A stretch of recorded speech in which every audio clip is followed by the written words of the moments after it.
Broadcasting direct from Studio 12. You're watching Live with Bruce Gregory and at Jazz.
What I can do is, sorry about that muting. What I can do is, we're going to go through a bunch of different kinds of concepts. I had, as I said earlier, if the mic mute wasn't on, I've had a lot of questions about how I might approach a tune, and the way I kind of think about getting inside a tune, and it's really no different.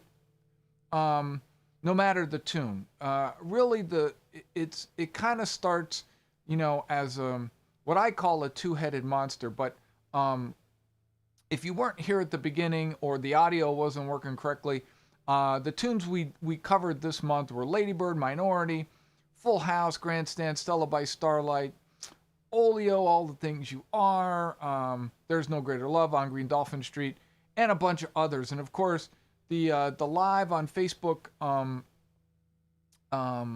that particular live setup that I do usually daily is more dedicated to me playing.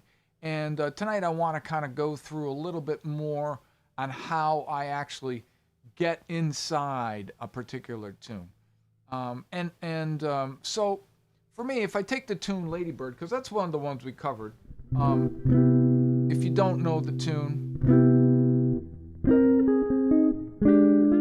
kind of what the melody sounds like.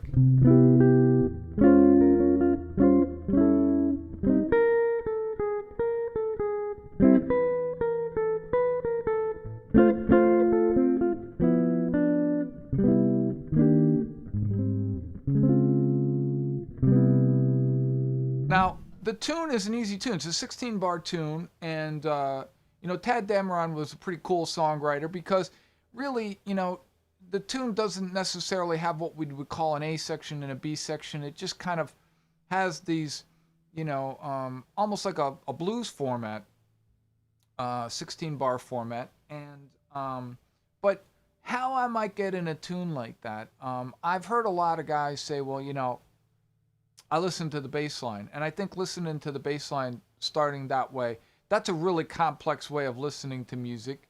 I know Jimmy Bruno says that he really is focused on the bass line when it comes to music. I myself kind of approach it together with the harmony and the melody. Over the years, I've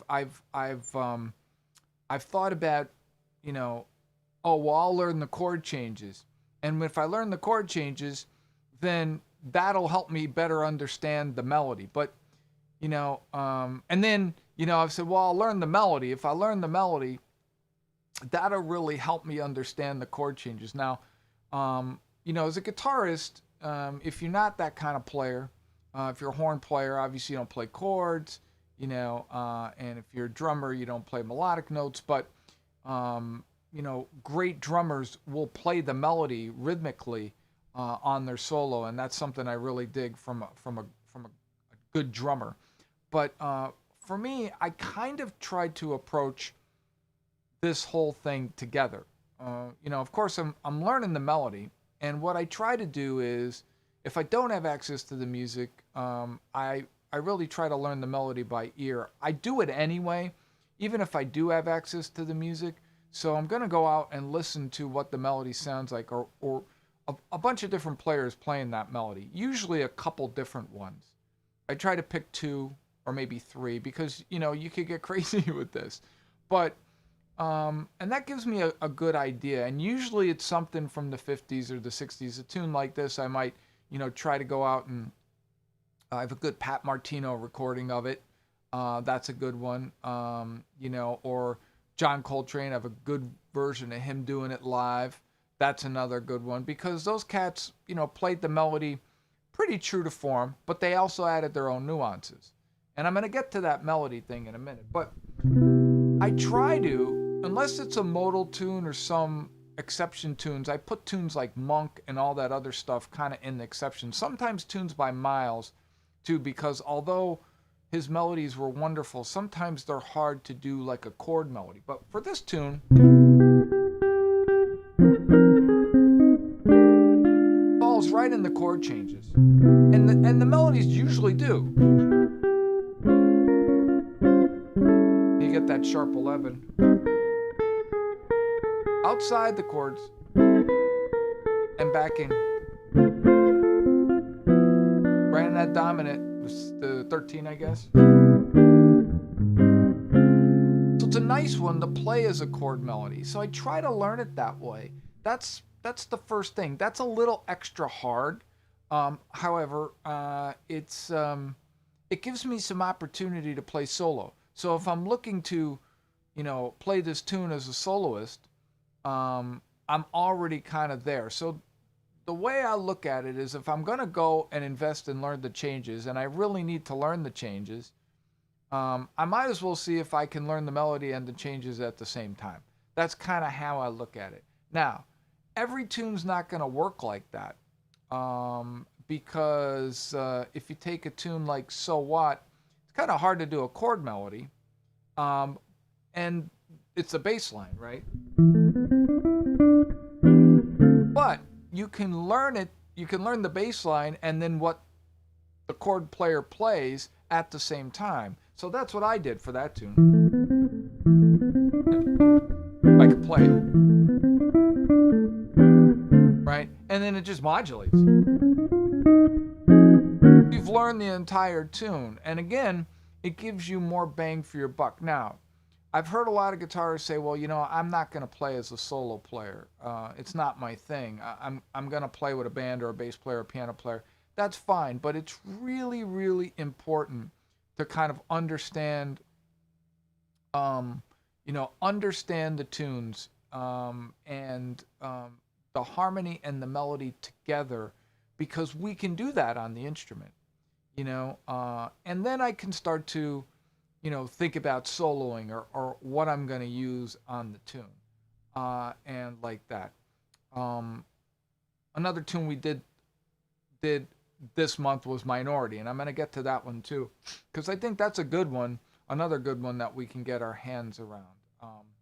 And then, of course, like things like Stella by Starlight and all that. I don't know how much I'm going to get to today, but if you have a question about it, stop me, ask me a question, post it up on the chat. Don't forget, we do have Super Chat tonight and Super Stickers. So if you click on the link on the chat window, if you're on YouTube, there's stickers. You can send me a sticker, and that helps support the channel. Of course, Super Chat also helps to support the channel.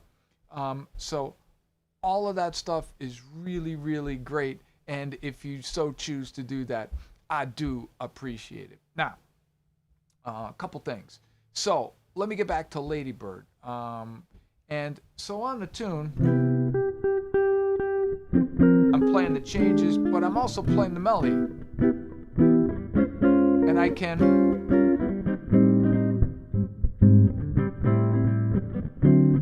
mess around with that a little. Melody. No melody. Melody.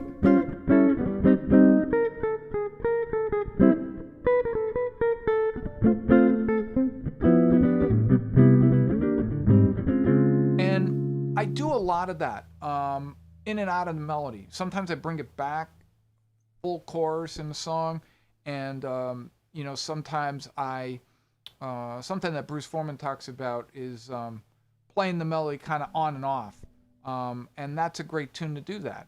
And so what I was saying earlier about melody and playing the melody and learning it, I think it's really extremely important to learn the melody as it was written, as much as you can. It doesn't have to be critically perfect, but within a stone's throw, and then put your own spin on it. Understand how it works, and then you can start to work on putting your own kind of stamp on that melody. What I've found personally over the years as a guitarist who leads a band is that a lot of times I might be playing with a tenor player, usually a tenor player. That's what I like to play with, and sometimes an alto player. But when the horns start to play the melody, or a horn player, most of the horn players kind of learning the melody pretty straight, but they might do something. They might put some nuance onto it, and I might. And I had a young tenor player say to me last year, it's nice playing melodies with you because, we kind of we both have our own idea, and then we can kind of merge the ideas together and create some cohesion. And that's really what happens, particularly when you play with the band for a while, and like that. So, once I do all that, once I get that under my belt, I understand the chord changes. I'm not reading them off the chart. I know them in my head, and I know the melody in my head. Now, it's really important to be able to read. I think it's not as efficient to be relying on reading chord changes on a gig or repetitively. I think you need to memorize those changes and the melodies. You need to be able to hear the melody.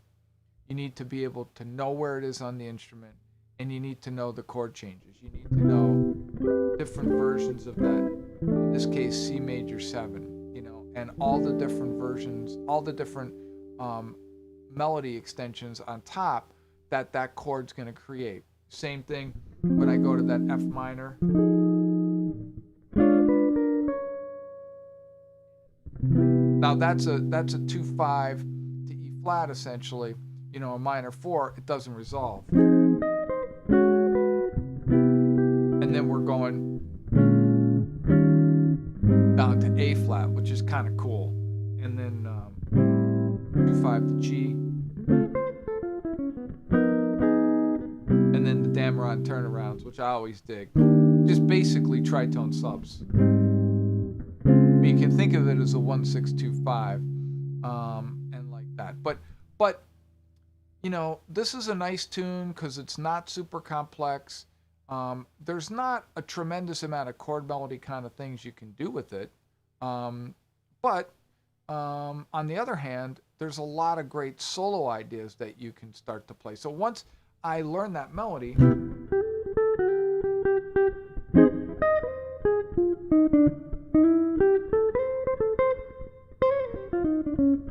thinking A flat, G, and C, and then turnaround. And with the turnaround, you can play over it as it's in the key of C. You can hit each individual chord change, like that, and that works too. So that's kind of a stylistic thing when it comes to turnaround. That's my own personal preference.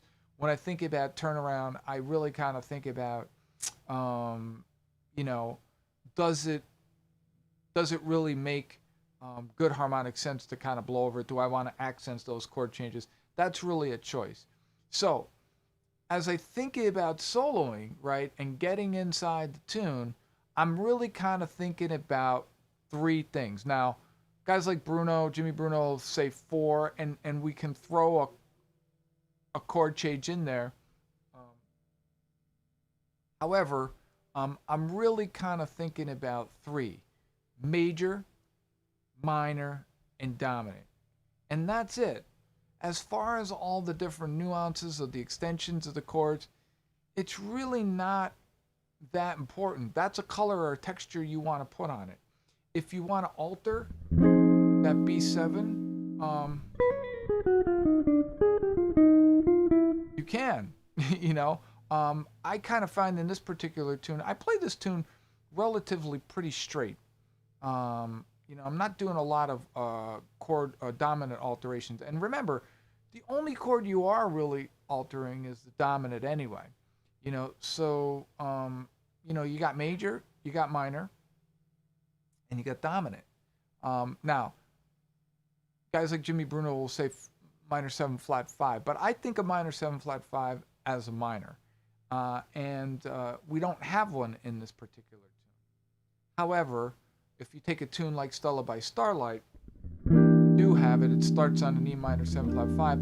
I just think Dorian. I just think a Dorian scale on that particular chord. So to me, that just falls into another category of minor. I really don't think of it as anything different. So with this tune, I'm kind of thinking major. I'm thinking F minor, or I can think of that as B flat mixolydian or just B flat dominant. Now, I hesitate talking about particular scales because to me, it's the major scale. And then you have the different versions of minor scale. Dorian, natural minor, harmonic, and melodic minor. Um, and that's kind of how I think about the minor scales. And then you just have dominant, which is what we would call mixolydian. I think it's important to know things like modes. I think it's important to understand conceptually how it works.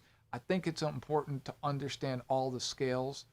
But I think in terms of improvising or getting inside a tune, I'm not really doing that. I'm not really thinking about scales when I play the tune. I'm thinking about melodies and sounds. I'm thinking.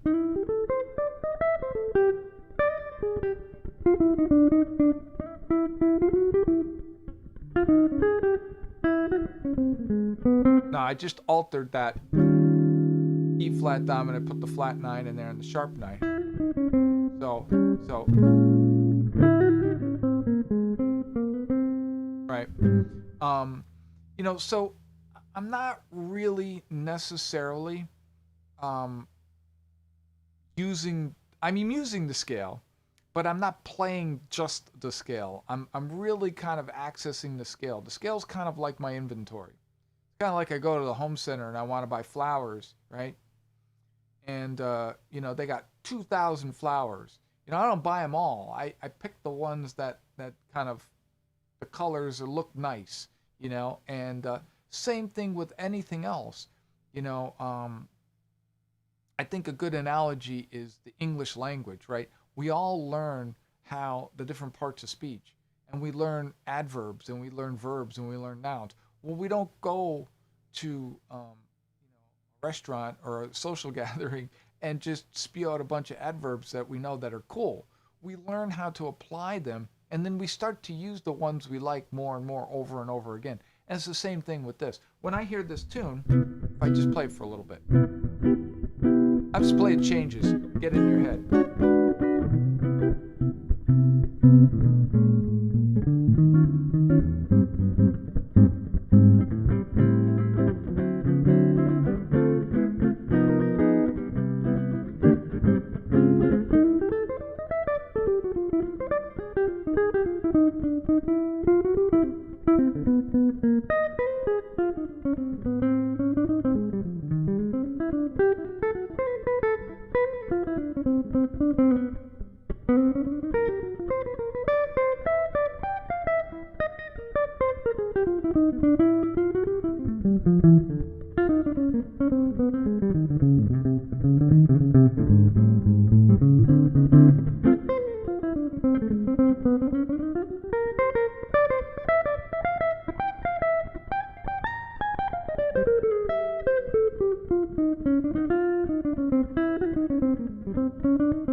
All right.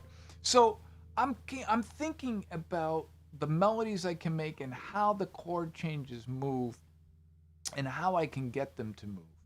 I can use a lot of alterations on the dominants, but if I just play it straight, if I just start to approach that tune, no chord subs, no odd extensions, nothing, just straight. I'm basically just playing different versions, or I'm playing major scale and minor scale and dominant scale. That's it.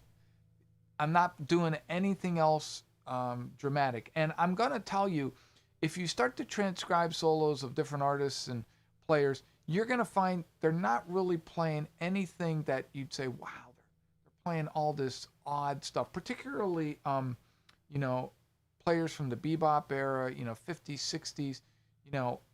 If you start to get into fusion and real modernistic kind of playing, you might start to see folks doing some what I would consider, modern harmony. But to my ears, it just doesn't sound as good as, the straightforward harmony. Excuse me. So, like that. And you can kind of start to see the value of learning the melody and the changes together, because then you can start to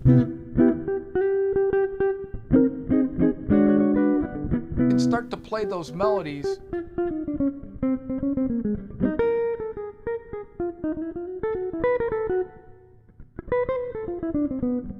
right. So the melody there is, so I'm going, which is kind of a variation of it. I'm accenting the third of that G7.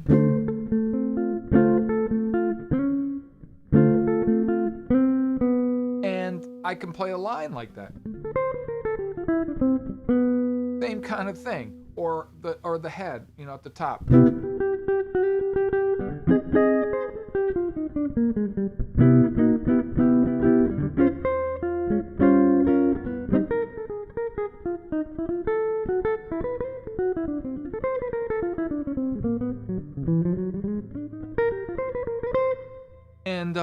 And it gets in my ears really, really quick that way for me, But I really find that that's a almost like a foolproof way of learning the tune. I remember when I was first learning giant steps, and I might have told this story before, so excuse me if I have, but I remember asking Jackie McLean about giant steps. I was working on things like, Blue Bossa.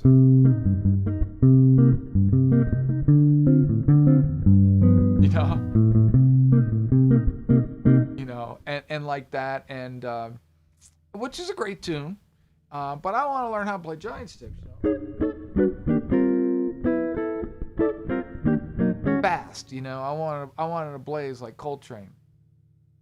And his message to me was like, man, took me 6 months to learn how to play giant steps. It's all I worked on, and I was in jail. So it's kind of like learning giant steps, is great, but it's really, really important, particularly that melody is so classic. But there are the chords. Sure, it sounds good, just the plain melody, but can start to hear.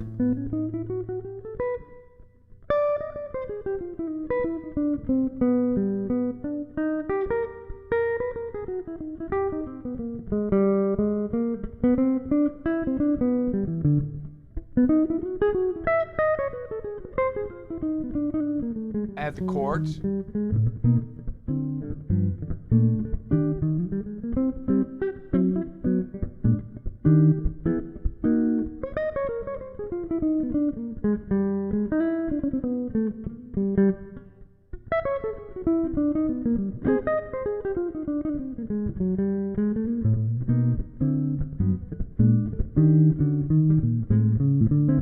Right. So you're kind of learning all of that all at once.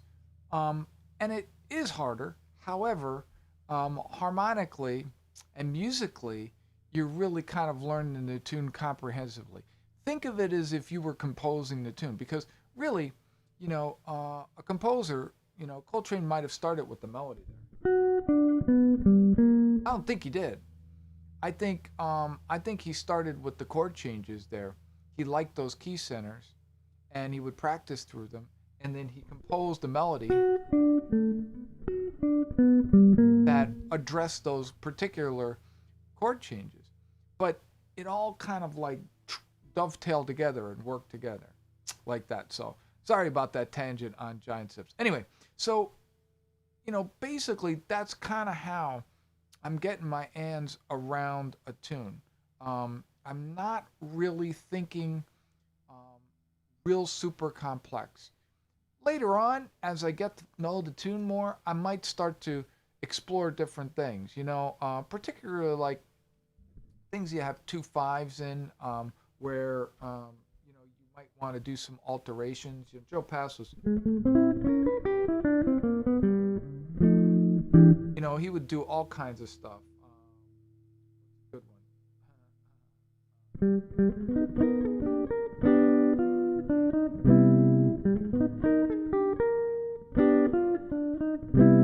So there he's using, or I'm using. So I'm basically using sharp 9, flat 9.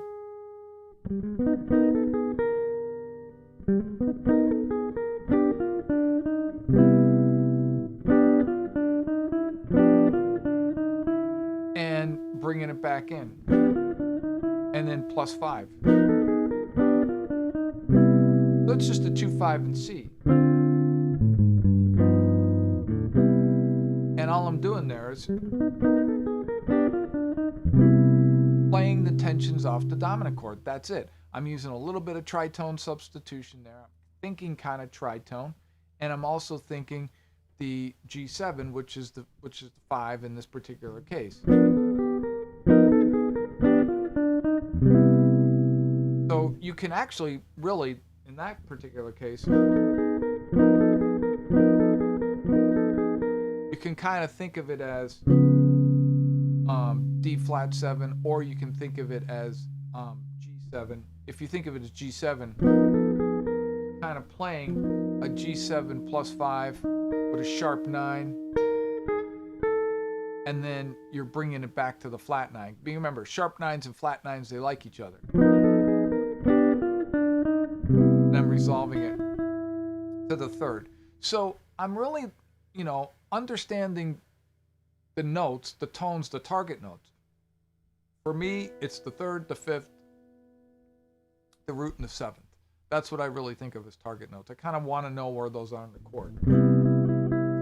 3rd, there's my root, there's my 5th, there's my 5th. So I know I can resolve to one of those, and it's going to sound pretty good.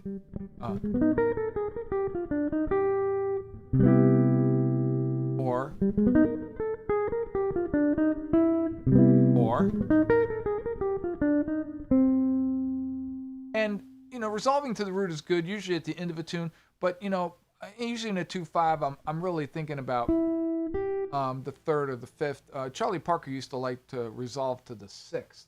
I always thought that was kind of cool.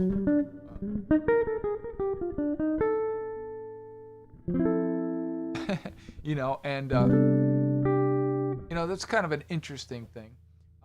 But I personally, my ears, I don't really dig that. You know, so so that's kind of everything in terms of approaching and getting into a tune. Now, there's a lot of different variations to it, of course. You know, you can you can approach it a lot of different ways, and I'm not I'm not necessarily, when I put that out there, melody and harmony. I kind of think of those together, and they kind of in one pipeline. So your ultimate goal is really to kind of learn them in tandem. Understand the changes and how the chord change and how the melody interacts with those changes. Chances are, if it's a standard and it's a really well written tune, you're going to be able to play a chord melody. As I said, once you start getting into things like inner urge and oddity tunes, you know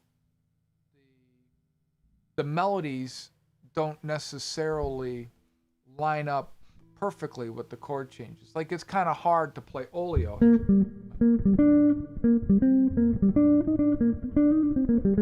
and play the rhythm changes underneath.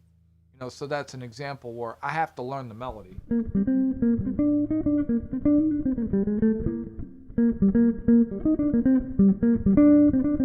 I have to know the melody, and then I have the rhythm change format.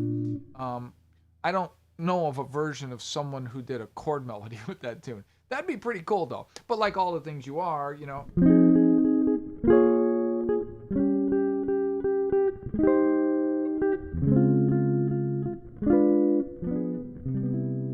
And then I go minor.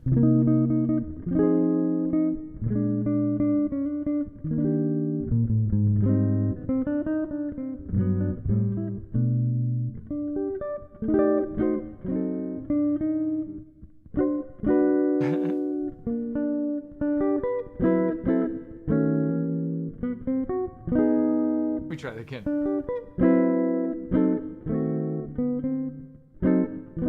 There we go. But anyway, so that works really, really well also, because you're learning the melody, you're learning the chord changes, you're understanding them. Now, as a comper and as a rhythm player, you also have to kind of cycle back and understand how the chord changes relate to the melody. I'm not going to get too far into like reharmonization. Particularly a tune, All the Things You Are, minor 7 flat 5. When it goes to G, a lot of players just play an A minor 7, but it's really the melody kind of accents a minor 7 flat 5. And then you get that flat 9, and it resolves to a G. That's just the way the melody sounds. Now, when you start to look at chord changes, you can really have a lot of fun if you learn the melody this way. Polka Dots and Moonbeam's a great tune.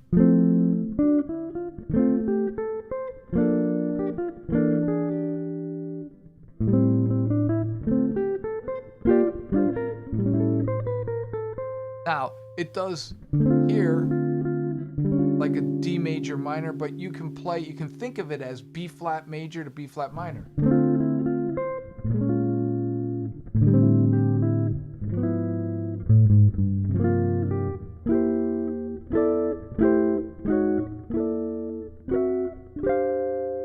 And so there I'm just doing a 3-6-2-5.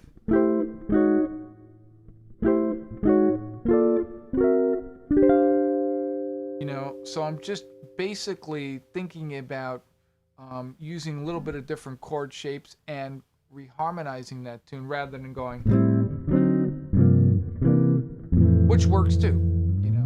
And all of that is going to influence how I play on the tune. But if you take anything away from this, is try to learn the melody and the harmony, or the chord changes. When I mean harmony, I say chord changes together, as much as you can, and see if you can start to do what if you've watched my video on Have You Met Miss Jones,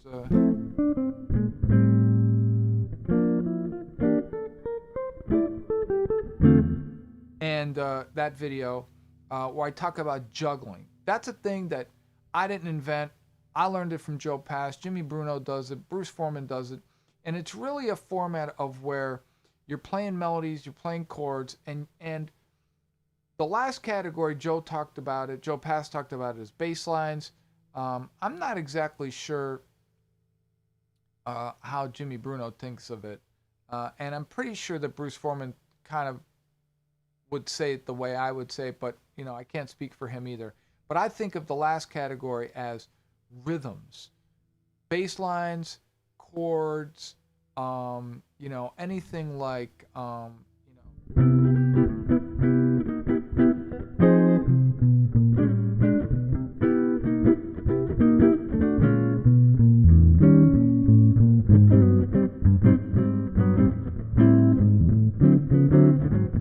So what I'm doing there is I'm kind of thinking about that last category as my complete rhythm section. Um, you know, um, and you have melodies, you have the chord changes that are just purely just the changes. But when you start to add the nuances in, yeah, you can play the bass line.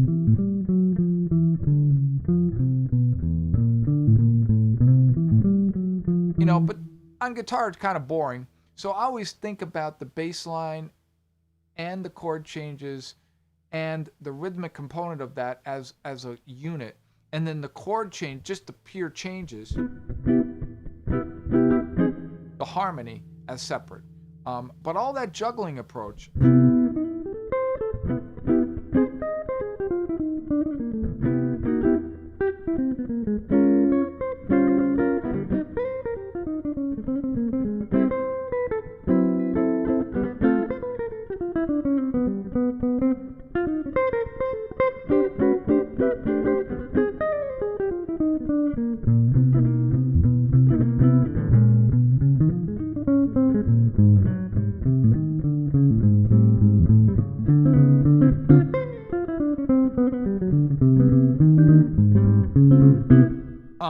I'm kind of thinking of interjecting each one of those. Now, every player kind of has their own flavor to that.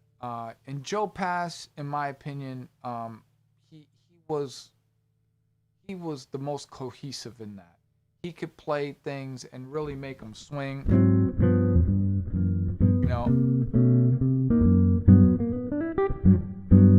And make it seem like everything was happening together.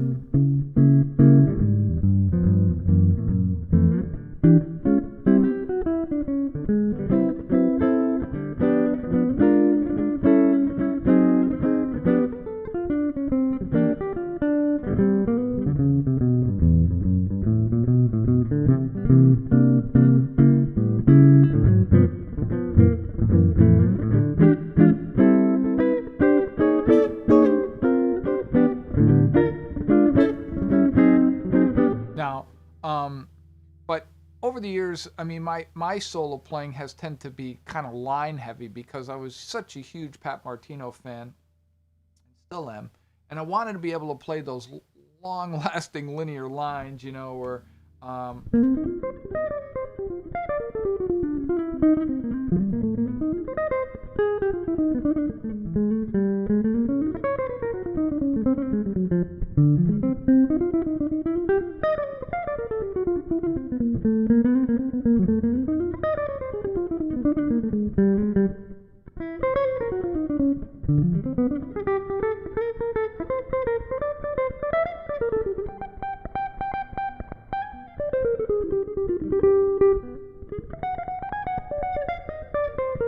So I wanted to be able to play those lines, and it's really kind of influenced, I will say, my solo playing, and I just kind of come to terms with that.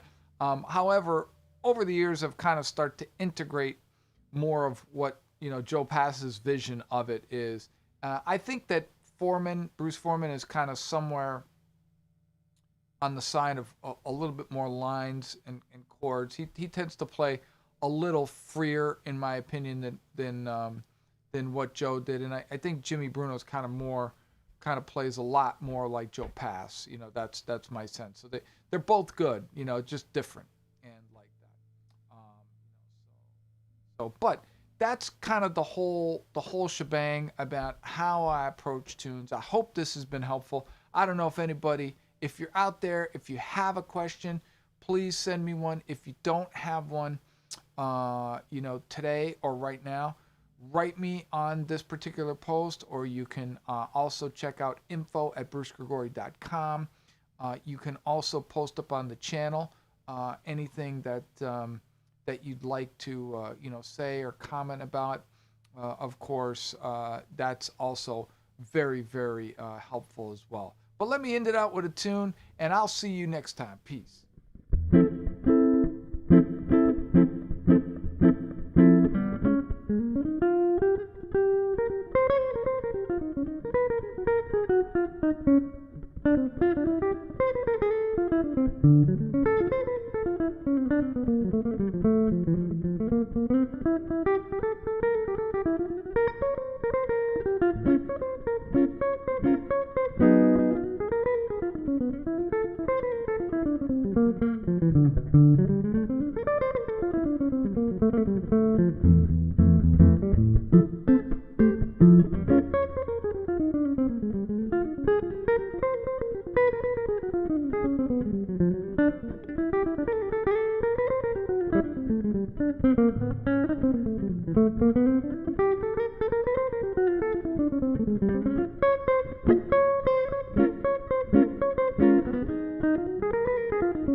Oh, thanks so much. I appreciate it, Cynthia. Thank you very much. And I will see you if you happen to be out on the channel.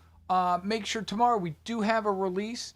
And tomorrow we do have a Facebook Live on Bruce Gregory Facebook. So if you are around the area and you're interested, please stop by. Again, if you do have any questions about tunes, any of the tunes that are on the channel, and all like that. Of course, this one was kind of dedicated to kind of getting inside tunes, and that's really just the surface. There's a lot more. If you are interested in learning more about that, you can check out the vhx.tv site. You can also check out brucegregory.com. And of course, personally, if you're interested in one-to-one, I do all of that as well. And I'd be happy to share what I know, what's left inside of my brain. I will see you next month on Monday Night Live. Peace. Bruce Gregory, video on demand. www.brucegregory.vhx.tv